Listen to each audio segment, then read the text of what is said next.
In the secluded corners of New England, where mist clings to ancient woods like a shroud, lies a village haunted by a name whispered only in fear: Elara. They called her a witch, a soulbinder who preyed upon the innocent, feeding on the spirits of children to fuel her dark arts. The villagers, consumed by terror and righteousness, dragged her to a pyre. As the flames licked at her flesh, turning her screams to ash, Elara uttered a final chilling curse. She swore that her vengeance would not die with her. Her spirit would wait, patient and hungry, for a descendant of her executioners to unwittingly call her back from the abyss, binding her legacy of pain to their bloodline forever. Her last breath was not an end, but a promise, a vow of a return steeped in fire and shadow. Centuries bled into one another, and the tale of Elara the witch softened into folklore, a grim campfire story told to frighten children. It was this very legend that drew a group of ambitious film students to the decaying heart of the village. Armed with cameras and a thirst for the macabre, they sought to capture the ghost of the past, to frame the legend within the lens of a documentary. Among them was Sarah, a young woman whose fascination with the occult was matched only by her skepticism. While exploring the crumbling remains of what was once believed to be Elara's cottage, a glint of light caught her eye. It was a shard of an old, tarnished mirror, half buried in the damp earth. Driven by an impulse she couldn't explain, Sarah reached out and brushed her fingers against the cold, silvered glass. In that single, fateful touch, a jolt, like ice and fire, shot through her veins. A dormant evil stirred from its long slumber. The curse, silent for generations, had been awakened.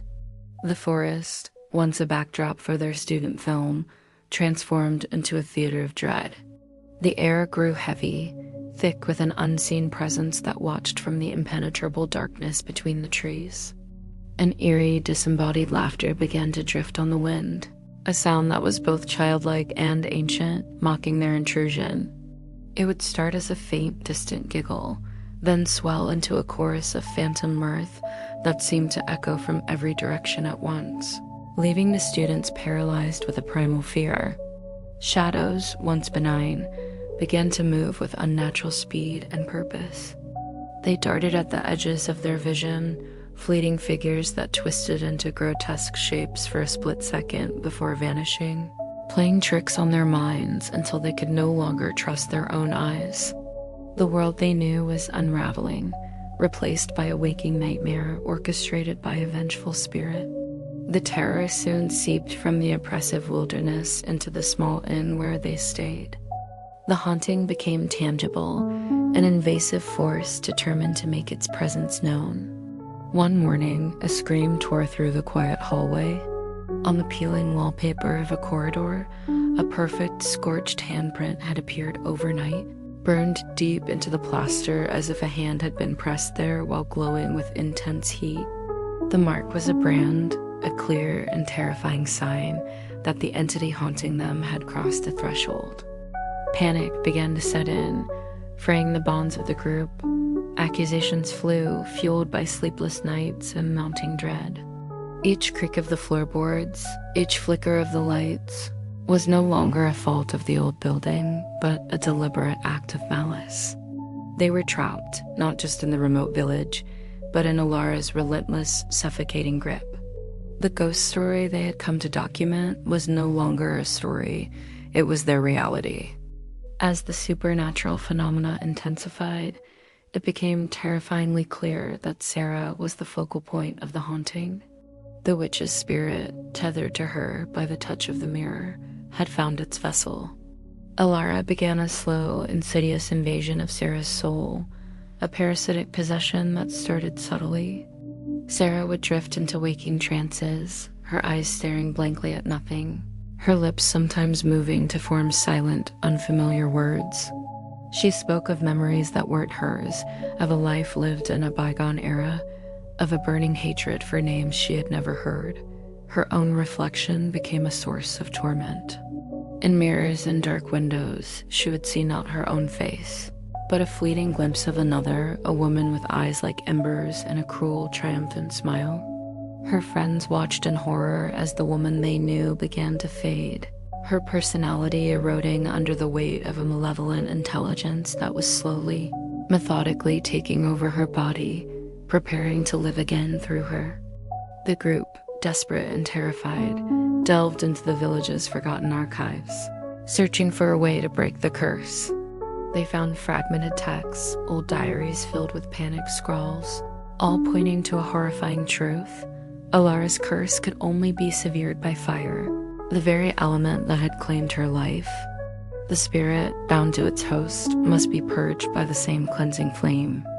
The realization settled upon Sarah like a death sentence. She knew what she had to do. As Elara's influence grew stronger, her moments of clarity grew shorter.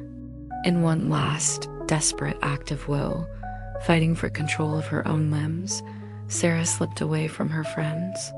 She went to the edge of the woods, to the very spot where Elara's pyre had once stood. Dousing herself with gasoline stolen from their van, she struck a match. The flame erupted, engulfing her in a horrifying inferno. Her screams echoed through the night, a sacrifice to silence a centuries-old evil. Her friends could only watch, helpless, as the fire consumed her, praying it was enough. But a curse born of such profound hatred does not die so easily. When dawn broke, casting a pale, sickly light over the charred ground, a figure was found standing amidst the ashes. It was Sarah. She was alive, her skin untouched by the flames, her clothes miraculously intact. But the Sarah they knew was gone forever. She stood unnervingly still, her head tilted slightly as if listening to a secret whisper. When she finally lifted her face to the morning sun, her eyes were no longer the warm, familiar brown they once were. They were void's two pits of absolute, empty blackness. A slow, chilling smile spread across her lips, a smile that did not belong to her. The fire had not destroyed the witch. It had completed the ritual. Elara had returned, reborn in flesh and blood. The curse was not broken. It lived on, wearing Sarah's face, ready to begin its reign of terror anew.